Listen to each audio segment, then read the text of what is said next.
दोस्तों 5 के फंडे में फर्स्ट क्वेश्चन के साथ consider the following statements with regard to the 6th schedule of the constitution of India.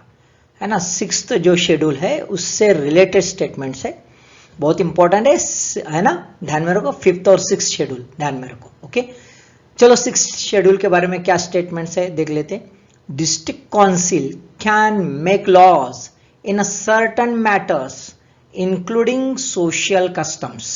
और दूसरा है the acts of parliament or the state legislature do not apply to autonomous districts and autonomous regions or apply with a specified modifications and exceptions।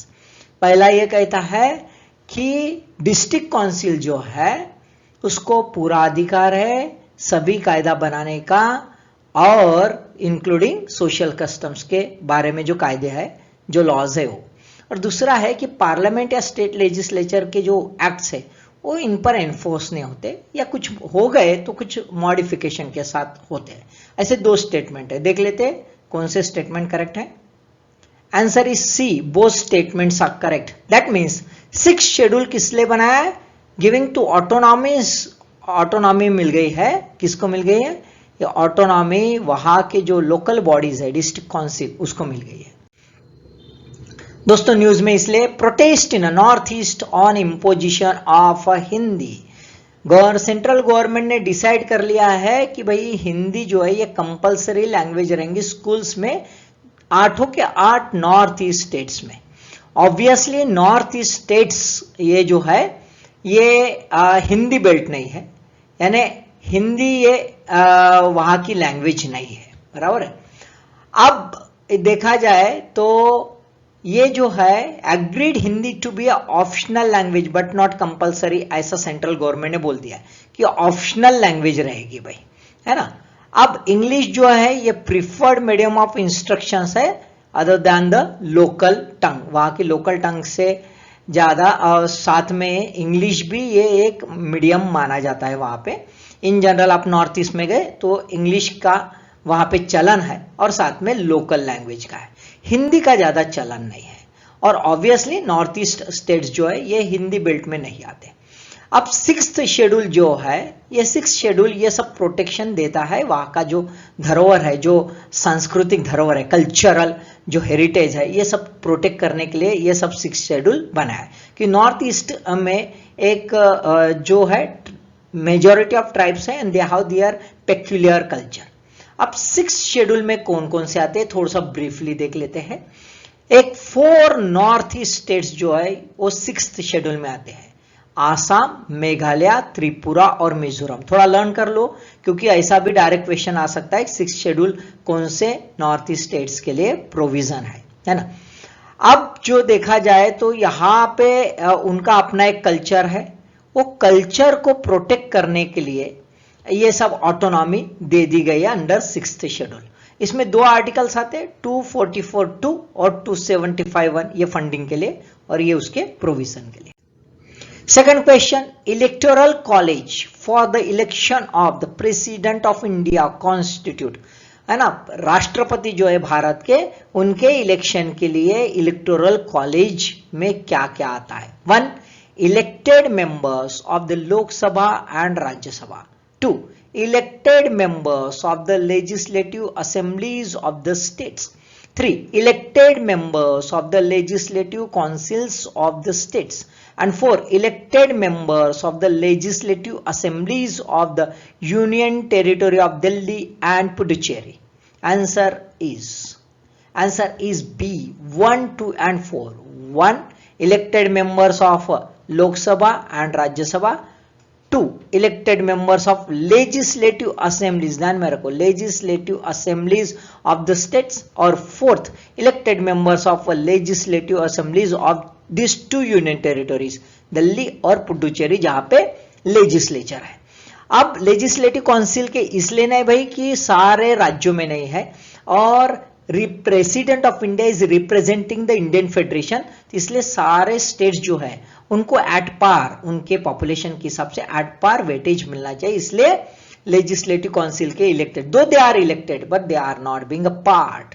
ध्यान में, साथ में nominated जो members है, nominated है ना, नॉमिनेटेड मेंबर भी यहाँ पे नहीं आते, चाहे लोकसभा रहे, राज्यसभा रहे, लेजिस्लेटिव असेंबली के कहीं पे भी रहे, जो नॉमिनेटेड है वो नहीं रहेंगे भाई, है ना, ये कैंसल, ये लेजिस्लेटिव काउंसिल भी कैंसल हो गया। तो थोड़ा सा कभी कभी सिंपल सा क्वेश्चन रहता है ना, तो ध्यान में रहो। देखो प्रेसिडेंशियल फॉल्स में सी आइडियोलॉजिकल बैटल, ऐसी छोटे सा एक न्यूज एनालिसिस था, उससे ये क्वेश्चंस बनाए। Election for the president Ramnath Kovind successor is more than 2 months away, सिर्फ 2 महीने से ज्यादा कार्यकाल बचा है इलेक्शंस के लिए। While government is comfortably placed to pick the candidate of its choice, obviously Rajya Sabha Lok Sabha में उनका डोमिनेशन है और मेजॉरिटी ऑफ स्टेट असेंबलीज में उनका डोमिनेशन है। The election will find the position which keen on forcing ideological context, क्योंकि अभी ideological जो है एलिमेंट वो बहुत ज्यादा चल रहा है रूलिंग पार्टी और अपोजिशन पार्टी में। So it is difficult in position, है ना, because of their own fault line, यानी अपोजिशन में ही अपने थोड़े से प्रॉब्लम्स है और कांग्रेस का एकदम से opposition party as a position of opposition party वो भी चैलेंजिंग कंडीशन में, और इसीलिए एक छोटा सा न्यूज एनालिसिस था। कुछ आर्टिकल्स है दोस्तों, थोड़ा सा ध्यान में रखो, है ना, कभी कभी मैचिंग द पेयर या which of the following pair is not correct वगैरह ऐसा आ सकता है। तो आर्टिकल 54 इलेक्टोरल कॉलेज के बारे में, 55 मैनर ऑफ इलेक्शंस के बारे में, 56 term of office of the president, article 57 eligibility for re election, 58 qualification for election, then 62 time of holding election to fill the vacancy and casual vacancy. तो ये जो article है इलेक्शन से related है।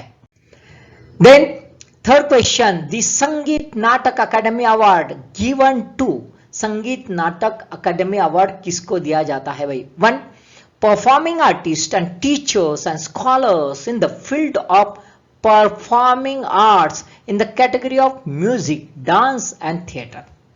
दूसरा है 1 category reserved for traditional folk and tribal dance, music, theatre and puppetry, है ना।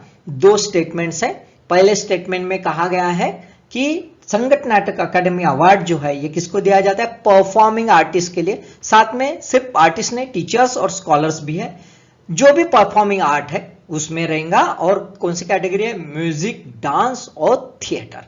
वैसे एक कैटेगरी रिजर्व रखी है traditional folk tribal dance, music, theatre और पपेटरी के लिए। तो आंसर देख लेते हैं। Answer is C, answer is C, both statements are correct, है ना। तो क्वेश्चंस इस टाइप का आ सकता है, थोड़ा सा बेसिक फंडामेंटल क्वेश्चन है ये। संगीत नाटक ललित कला अकादमी अवार्ड्स गिवन, मतलब डिक्लेयर कर दिए, मिल गए हैं। 43 आर्टिस्ट वेयर प्रेजेंटेड द संगीत नाटक अकादमी फेलोशिप एंड संगीत नाटक अवार्ड फॉर 2018, while ललित कला अकादमी fellowship and national award for 2021 were given to 23 persons artists by the vice president M Venkaiah Naidu at joint ceremony in new Delhi. तो ध्यान में रखो, पहला ये 2018 का है संगीत नाटक अकादमी अवार्ड, और ललित कला अकादमी अवार्ड ये है 2021 का। तो ये भी कभी कभार क्वेश्चन हो सकता है। यहाँ के जो अवार्डीज है वो थोड़ा सा ध्यान में रख लेना। Then the fourth question, what are the components of a cryogenic engine fuel of geosynchronous satellite launch vehicle? GSLV जो है उसके कंपोनेंट्स कौन से भाई? किसके? क्रायोजेनिक इंजन फ्यूल के कंपोनेंट्स कौन से? 1 liquid hydrogen, 2 liquid nitrogen, 3 liquid oxygen and 4 solid carbon dioxide. क्या है? So answer is D, 1 and 3 liquid hydrogen and liquid oxygen, ये 2 कंपोनेंट्स है। बड़ा सिंपल सा सवाल है लेकिन ध्यान में रखो, है ना। लेकिन बाकी जो फ्यूल है ये क्रायोजेनिक फ्यूल्स ही है, ध्यान में रखो, है ना। मतलब ये जो है below the 0 degree centigrade temperature के ही कंपोनेंट्स है। देखो यहां पे हम जीएसएलवी के 3 स्टेज देख लेते हैं, फर्स्ट, सेकंड और third. First solid, second liquid Vikas engine और थर्ड क्रायोजेनिक। प्रोपेलेंट कौन से रहते हैं? फर्स्ट स्टेज में सॉलिड में हाइड्रोक्सिल टर्मिनेटेड पॉलीब्यूटाडाइन HTPB रहता है, सेकंड में लिक्विड है और असिमेट्रिकल डायमिथिल हाइड्राजाइड और कोडनेम्ड एज अ जेप्टिल, इसको कोडनेम है जेप्टिल, ये फ्यूल रहता है और नाइट्रोजन टेट्राऑक्साइड जो है N2O4 ये ऑक्सीडाइजर होता है। थर्ड स्टेज ये क्रायोजेनिक है, यहाँ पे दोनों लिक्विफाइड रहते हैं लेकिन लिक्विफाइड गैसेस है, liquefied gases at the very low temperature, liquid hydrogen और लिक्विड ऑक्सीजन। दोस्तों न्यूज में इसलिए है improved GSLV to be ready by this year, पिछले साल लोचा हो गया, गड़बड़ हो गई है ना, और एक्सीडेंट हो गया भाई, और उसको अभी रिफाइन करना बहुत जरूरी था।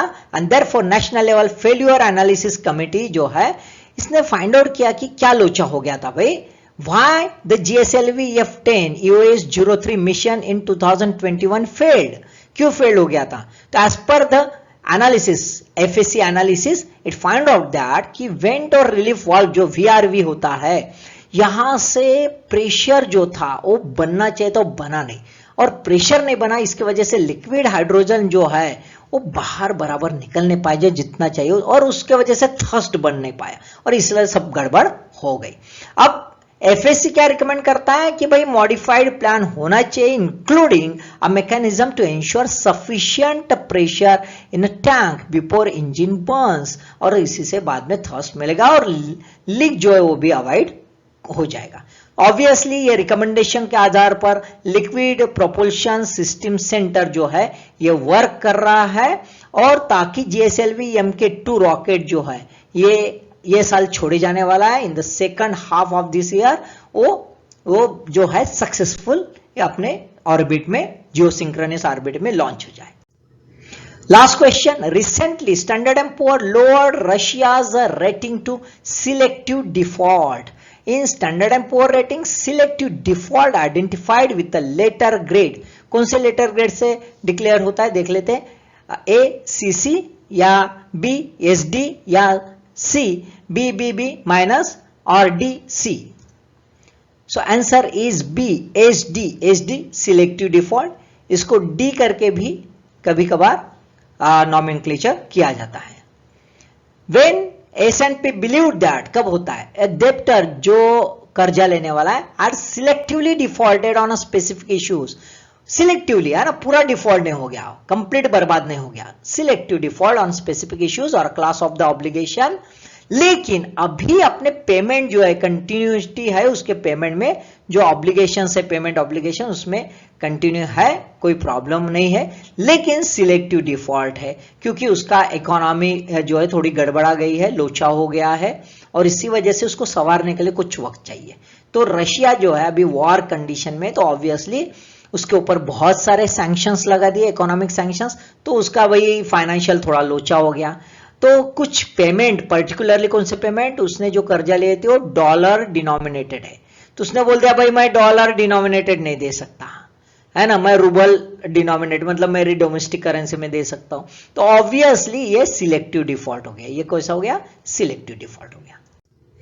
Standard and poor lowers Russia's foreign currency rating to selective default on the 9th April 2022, है ना। अब ऐसा है भाई कि Moscow will not be able to willing to honour its commitment to the foreign डेब्ट होल्डर्स, है ना। रशिया पहली बार हुआ आफ्टर 1917 रिवॉल्यूशन के बाद कि एक्सटर्नल डेब्ट में थोड़ा सा डिफॉल्ट आ गया है ना, पहली बार इतने सालों के बाद आ गया है।